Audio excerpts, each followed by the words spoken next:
My first question is, why is that today true love, true feelings are not valued or supported? In fact, the more loving you try to be with people, they mock at you and they don't value you at all. What should we do in that case? How do we balance? Should one be good, very good, or we should come down to their level? But I think we become very individualistic in our attitudes, individualistic and materialistic. So that calculation has taken us away from the real purpose of life.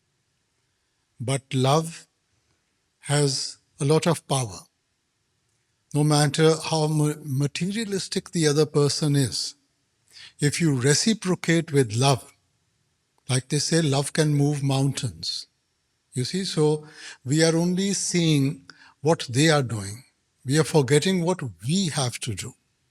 So if you create that harmony in the house, and there's always love in whatever you do, you will reach that stage where the other person will start reciprocating. But sometimes it's really difficult because we are human beings and we get tired to give so much to the other person and then You we tell me don't. what is easy in life? Nothing. Is getting a degree easy? No. Is pleasing your parents easy? Is looking after children easy? Is earning money easy? Everything needs time and attention. So why not for your relationships?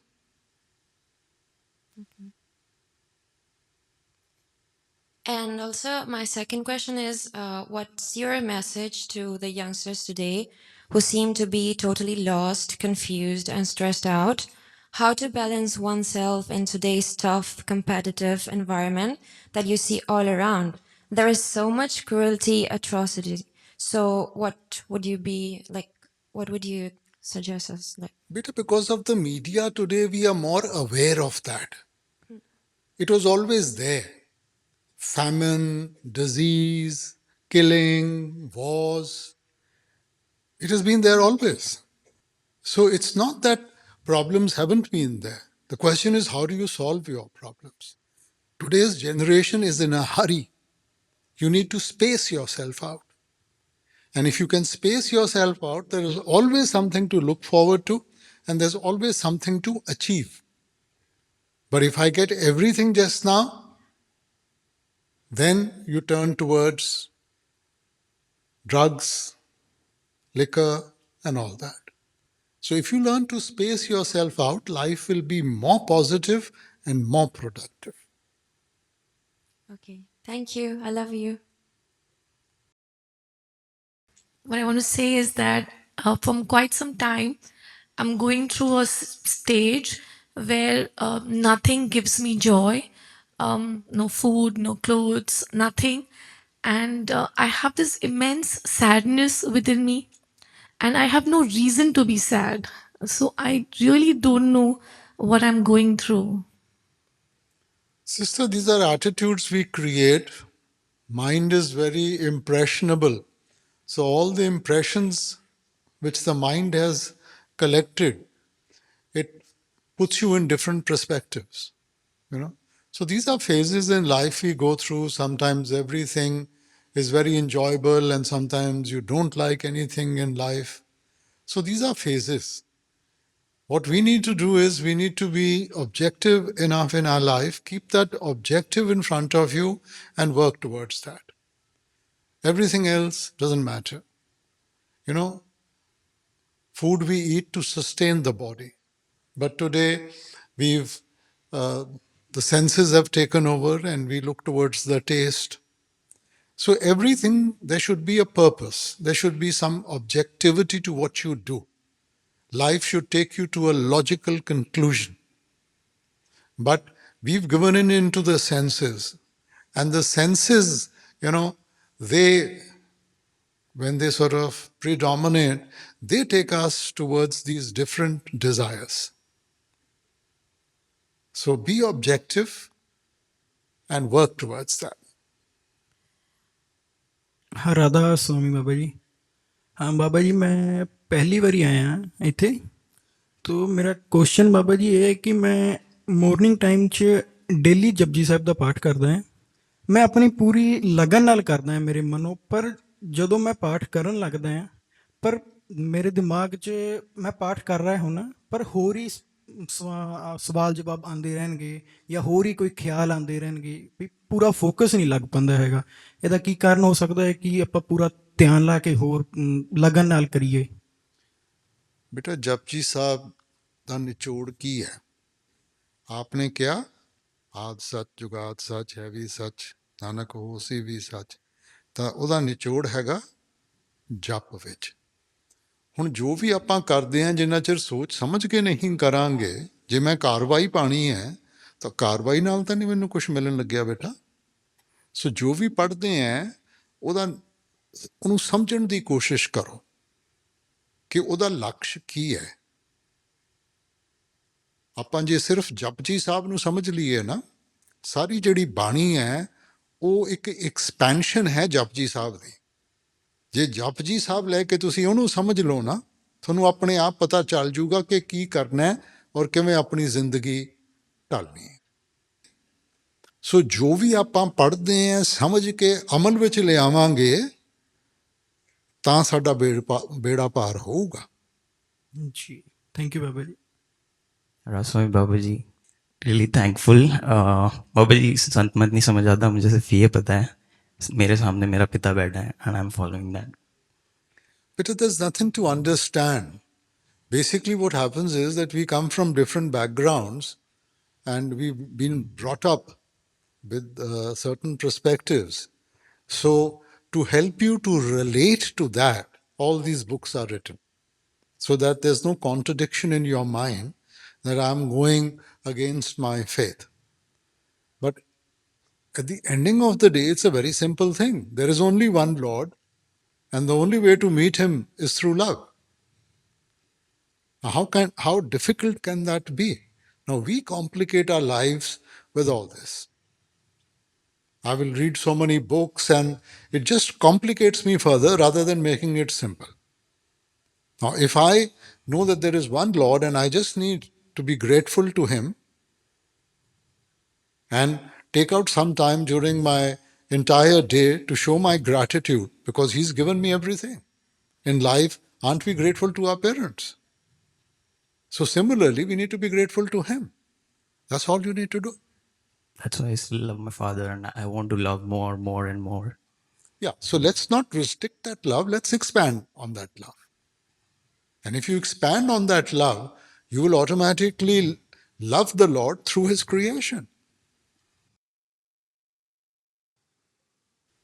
Radha Swami Babaji, I would like to ask you, how can I stop my mind from analyzing everything and from wanting to have everything under control? Sister, analyzing is not bad. It's only when you go to extremes that it becomes bad. So everything that you do, a certain thought process should go into that action. Because if you're going to take an action without thinking again, we are going to mess it up. So a certain amount of thinking is necessary. But if I just keep on thinking and I don't take the action, then also I won't get the result. So that is why it is very essential to keep a balance in life, not to go to extremes. The moment you go to extremes, then reactions start taking place. But if I keep a balance and I just give it a thought, is it beneficial for me? What is my objective? The chance of my taking a wrong step will decrease. Life is a learning process. The truth we will only be able to experience when we take the step forward. Thinking only helps you to decide what to do. But unless you don't take the step, it's not going to happen. So to some extent, yes, we should analyze, but not overdo it. Radha Swami Babaji, my question is regarding my father who passed away 2 years ago, and he was your disciple, and I just wanted to know if he reached his true home. Beta, you are right in one manner that, we are very anxious and thoughtful about the people we love. But our relationship with anybody is just for a few years. The Lord's relationship with every soul is since the creation was created. Now, these few years has made us so anxious. Don't you think He's anxious about all of us? Yes. And beta, because you are still in the physical, and that's why you are putting it into calculation. Once the soul has left the body, He's not aware of the relationships. So that soul, if you ask him about his children or his wife, he has absolutely no idea. But since we are still limited to the physical and we are looking at it from a physical perspective, that's why we become anxious about all that. And at the ending of the day, beta, everything is governed by the law of karma. Okay? So wherever anybody goes, it will be dependent upon his karmas. The idea is not to take you from one illusion to another illusion, beta. The idea of the master is to help you to face the reality. You see, so it's very easy for me to say that don't worry, everything will be okay. Will it? Yes. So I can be rest assured he's safe wherever he is. No, everybody is safe. I mean, aren't we sort of concerned about our children? Aren't we protective about our children? Yeah. His relationship goes much further. So you don't think that he'll be protective of his souls. You see, you can love a child, you can protect him, you teach him, you give him all the guidance. But if the child insists in putting his hand into the fire, what will happen? It's bad. Radha Swami Babaji, you're such an idol, spiritually, personally, and professionally also. Beta, the irony is that most of us, when we come into the spiritual path, we are making the master into an idol, where we venerate him, we say everything nice, but we don't follow the teachings. When the physical master comes into the creation, his purpose is not to be venerated. His purpose is to teach us. He is the master not because of the body. He is the master because of the teachings. But somewhere I think the teachings get left behind and the body becomes more important. And that's what we need to correct. The important part and our focus always should be on the teachings rather than the physical. Physical will change, physical will come and go. Teachings are permanent. My question relates to a topic that often comes up for discussion or even debate amongst our family and friends, which is life a simulation? In other words, is reality for real?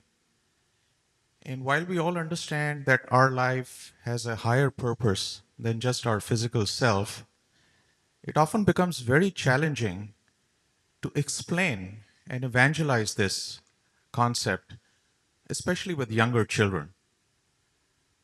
So, what would be your guidance and advice on how best to address this, especially, like I said, with our younger children? When the telephone first came in, and I'm not talking about the cell phone, I'm talking about the one where you used to dial. And if you told, and somebody who was not aware of it, if you told him that, you can talk to somebody in some other town, and he would say, no, it's not possible. But once you dialed that person and you made him talk to him, that's why we say seeing is believing. So for us, today the reality is what we are seeing. So we are caught in the confines of our mind and our thinking, and we've created certain concepts. But the world is not limited to those concepts. So actually, life has been given to you to put it into practice and become aware of what is illusion and what is the truth. But that will only come by experience, not just through concepts and not just by arguments or thinking. I put something sweet in front of you. I say, this is the sweetest thing in the world. Out of respect for me, you'll shake your head. But does that doubt go away from your mind? Somewhere there's always a lurking doubt, is this the sweetest thing or not? But if you pick it up and taste it, then you can say for a sure fact whether it is the sweetest thing or not. So how did we arrive at the conclusion? When the action was taken. So that is why this life has been given to us, for that action, where we can discern, where we can realize the truth, just not think or talk about it. Radha Swami Babaji, thank you. My question is, how can I find a happiness in meditation? I've been meditating for a year and it's still just a duty for me, something I have to do. What can help me change that? You know, sister, I don't know about now, but in good old days, as we grew up and we wanted to learn driving, you know what is the first thing my father used to make me do? Go and check the water, check the oil, change the tires and all that. And I used to say, what does that have to do with driving? And he says, these are the fundamentals. If you don't know this, you'll never be able to handle it properly. So at the moment, we are just performing these basic functions. Your happiness is in your hands. Nobody can take it away from you. Nobody can give you happiness. Okay? You just have to come to terms with life. So through our meditative process, we are just tuning into ourselves. That's why we say self-realization before God-realization. You become comfortable with yourself. You are able to accept everything. The next step to God-realization will happen on its own. There's nothing you need to do. You see, so we fight. We fight with our destiny, we fight with circumstances, and that's the turmoil we are creating. So it's not that he's taken your happiness away, we've pushed it away with the turmoil that the mind creates. So if you are able to control the mind, I mean, all our life, would we want to run every time somebody rings the bell, or would we want to ring the bell ourselves? We want to be in control, don't we? But here we are following the dictates of the mind. I mean, we basically become servants of the mind. So get that mind into your control. Thank you. You will be in charge. Thank you, Radha Swami. My mom says that you are closer to me than my skin. So it's a little strange to talk to you from here. It's a question of understanding, sister. I mean, if we read the Bani, in the Bani, Guru Sahib says, Atam me Ram, Ram me Atam, Chinas Gur Vichara. In the soul is the Lord, and the Lord is in the soul, but very few people have realized it. You see, so he's nearer to us than we can imagine. But because our attention is spread into the creation and we are looking at it from a very physical point of view, that's why we are not able to realize it. He's nearer to you even than your skin.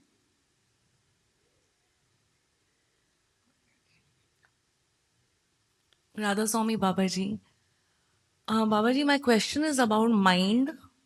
Like, we have so many responsibilities, when we try to sit for meditation, there's like a constant chatter going on of the mind all the time. It's like that time only you get, oh, I have to do this, I have to do that. You plan your schedule that time, everything happens. I don't know why that time only. And when finally you try to concentrate and sit for meditation, you kind of, it just your mind is like so very relaxed that you fall asleep. So then I how to concentrate, I don't know how to do it, No, sister, we are all creatures of habit. Now, we've created this habit of not being still, constantly thinking, and nowadays you have this something called multitasking. Multitasking. Yeah, for the likes of me, I can't understand. Okay, how can you do two things at the same time? But today's younger children, they have their headphones on, they have the computer open in front of them, and they've probably got the TV on also. Yes. So they end up by doing nothing. They just confuse they confuse themselves. Okay. So whatever is worth doing well.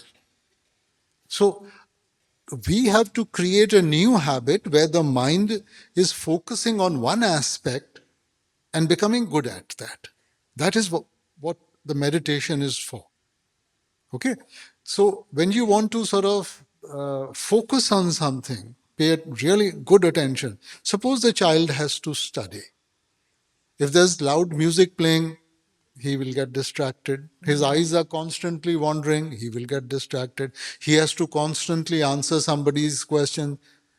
So these are the three faculties that have to be brought together for the focus to come. So through the Simran, the faculty of speech is occupied. So when you repeat something, what happens is your attention, which is scattered, starts converging on what you are repeating.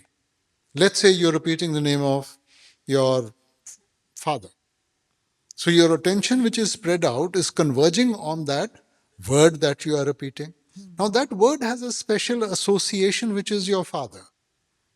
So as the attention comes together, his image will come in front of you. And when the image comes in front of you, which is what we call dhyan, that helps to keep it focused, to hold on. So it's like we are swimming against the current. As long as we are swimming, we are making progress. The moment you stop swimming, the current again takes you back. So you don't need to hold on to something. So dhyan is basically to hold on.